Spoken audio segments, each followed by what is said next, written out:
Hey, welcome to SupeRonpoNatural. I'm saying it with my chest now. It's a great name. In this series, I will be recapping and reviewing every single episode of SupeRnatural until I get bored, which hopefully will be at the end of the series. If you want to help stave off this boredom financially, you can head to my Patreon, patreon.com/Ronpon. But no pressure, I'm doing this for fun. I'm not expecting to get any money from it. Now, a commenter suggested that I speed things up and shorten the intro, and I definitely agree, so let's hop right into episode 2, Wendigo.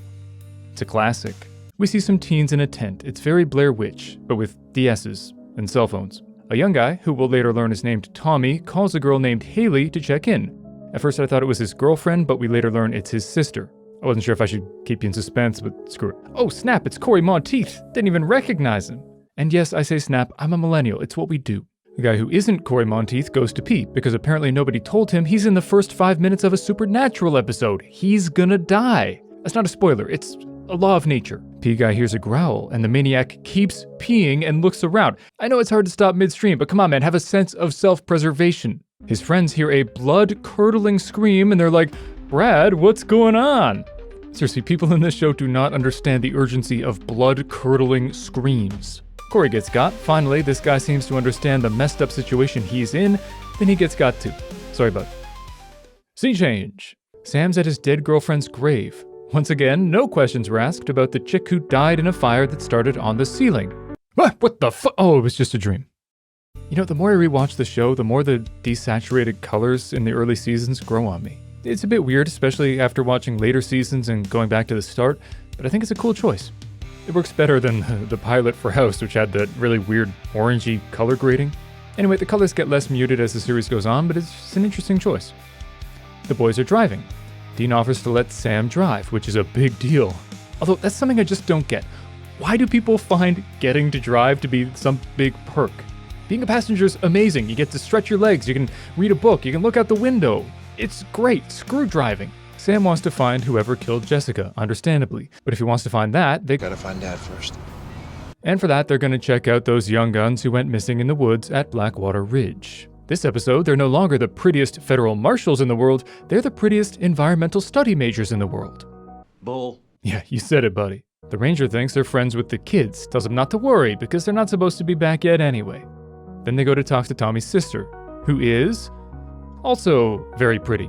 You'll soon learn that basically everybody in this show is pretty. Tommy isn't answering his cell phone or his satellite phone. Something's up. Wait, is that Han Solo? Sis hired a guide and she's going to go out to Blackwater Ridge. The boys will go with. It's a date! Kinda, not really. The boys do some research at the bar. It seems that people go missing in the woods every 23 years. Just like clockwork. Sam shows Dean that you can see something moving real quick in the video of Tommy. They decide to go talk to a guy who survived one of these attacks. At first he claims it was just a grizzly, but he doesn't have a great poker face. Not many people on this show have very great poker faces. They press him. He says they wouldn't believe him anyway. They do this a lot in the show, and it's so fun because you get this dramatic irony where they don't know, but we, the audience, know that they're actually super into this stuff. It's awesome. I love it. He tells them about the creature that moved too fast to see, had an inhuman roar. It unlocked the door of the cabin and dragged the guy's parents out into the night. Also, it scratched the hell out of his neck. Says it's a demon. Sam and Dean don't think it's a demon, which is good because in a few seasons, that's all we're gonna see. No, they think it's corporeal. Sam doesn't want to let Haley go into the woods, but Dean says they can't stop her from looking for her bro, so they're going to protect her. We meet the guide. I'm not one to judge a book by its cover, but I immediately don't like him. Uh-oh. Tommy's not doing so good. Neither is Corey Monteith. The freaky monster walks in. Look, we all know it's a Wendigo. It's the title of the episode. I'm just going to call it a Wendigo. Anyway, the Wendigo tears into Corey Monteith. Yuck. The guide stops Dean from stepping in a bear trap. He's real smug about it. Sam tells the guide not to go off on his own. The guide gets a bit sassy with him. And you know what? I kind of get it. When I first watched this show, Sam and Dean were these older men who clearly knew what they were doing. But the older I get, the more I understand people not having a ton of faith in the two 20-something pretty boys being able to handle themselves, especially when they almost step into a bear trap. So yeah, it would be a bit annoying to have these two young bucks telling you, an experienced guide, what to do. Maybe I was unfair to this guy. They hear someone calling for Haley. They find the tent. It's slashed up and splattered with blood. Guide says it looks like a grizzly, which it does, but it ain't a grizzly. They find some tracks and realize it's not a skinwalker. Then they hear someone calling for help. Is it Tommy? They run in the direction of the screams, but find nothing. When they get back, their stuff is missing. 'Twas but a ruse! Sam says it's a Wendigo since it seems to be able to mimic a human voice. He says it's time to go because shooting it will only make it mad and that it's smarter than the guide. The guide thinks that's ridiculous. And the thing is, I always forget that these characters don't know they're in an episode of Supernatural. This show is chock full of dramatic irony. That's when the characters don't know something that the audience knows. And I need to keep reminding myself of that. Like if I was in the woods looking for a bear and some schmucks started going on about supernatural creatures, I'd be pretty sassy with them too because they would seem absolutely insane. You know you're crazy, right? So you know what? Forget what I said earlier. This guy's cool. And he's totally gonna live through the episode. Okay, I always say people look like other people and everyone always disagrees with me and you're gonna be totally sick of me doing this by the end of this series, but tell me she doesn't look like Virginia from the 10th Kingdom. You should watch that, by the way. Awesome miniseries that I rented like 18 times as a kid. Anyway, Haley says they're not leaving, and Dean agrees because it's too late to leave. So they set up camp. Dean draws some symbols to protect from the Wendigo, and Roy the guide laughs at him, and again, I'd be laughing too, so I can't really judge. Sam and Dean have, you guessed it, a heart-to-heart. Sam wants to leave, Dean wants to stay. This is kind of a theme of the entire season. Dean thinks their dad wants them to pick up where he left off. Sam makes a good point and asks why their dad doesn't friggin' call them. He also repeats that he wants to find Jessica's killer, and Dean's like, you can't be so angry, dude. And I'm like, Dean, he just watched his girlfriend burn to death just like his mother did when he was a baby. He's holding up pretty well, all things considered.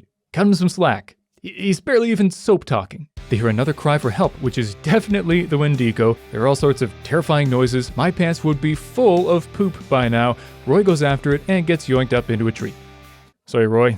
You were just doing your best. Sam's moping, but again, I think it's pretty warranted. The young people, again, I hate that I now see them as young people, God I'm old, are taking it pretty well, and their pants seem to be completely free of excrement, which is a feat in and of itself. The boys then describe Wendigos. Wendigo is a Cree word meaning evil that devours. They were once men, now hundreds of years old. Starving men who became cannibals to survive. And apparently eating human flesh gives you abilities. Until you eventually become a freaky creature that's always hungry except when it's hibernating. Tommy's being stored as food. They need to torch the Wendigo before it eats Tommy. His siblings, again, take it remarkably well. They track the beast, realizing too late that it was intentionally leading them somewhere. Classic blood spatter reveal, then dead Roy the guide falls from the tree. They run, then come face to face with the Wendigo and it yoinks Dean and Haley. Sam and Han Solo do some ET-style tracking, following the candy until they find an abandoned cave. They go in. My pants would be more diarrhea than pant at this point. They watch the Wendigo walk away, then fall through the floor with a loud crash. They find Haley and Dean. They get them down. Their arms must kill. They find Tommy. He's alive! His arms must really kill. Dean finds some flare guns. They start to make their way out. Dean draws the Wendigo's attention so Sam can get the kids out. Sam sends them the rest of the way so he can get jump scared. Holy crap! It chases them. They hit a dead end. Aw man, the show's over. They're all gonna die. Nope. Dean hits it with a flare gun and it burns to death. See ya, sucker! Now they're back out of the cave. Han is explaining to the cops that it was just a giant grizzly because ain't nobody gonna buy the Wendigo nonsense. Dean has a sweet moment with Haley, gets a little smooch, and they're off to find Daddy-O once again. But Sam's driving. Which again, I don't get why that's a perk, but you do you. And that's the episode. As I said, this one's a classic. I really like it. I like how the guide seems like a big old sassy jerk, but really he's just being totally reasonable. The Wendigo is freaky and cool, and it's really tense, and there are hardly any corny moments. It's good stuff. Yeah, 8.5 out of 10. Still gotta leave some headroom. But hey, let me know your ratings in the comments. I'm curious what everyone feels about this. I kind of have trouble giving a rating because I finished watching an episode of TV and go, well, that was fun. You know, despite my sassiness, I'm actually not that discerning when it comes to watching TV, so this whole review thing it's hard. It's kind of a learning experience. Anyway, I won't keep you. Thanks for watching. I hope to see you next time.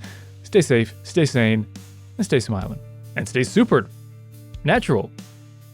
SupeRonpoNatural. Bye.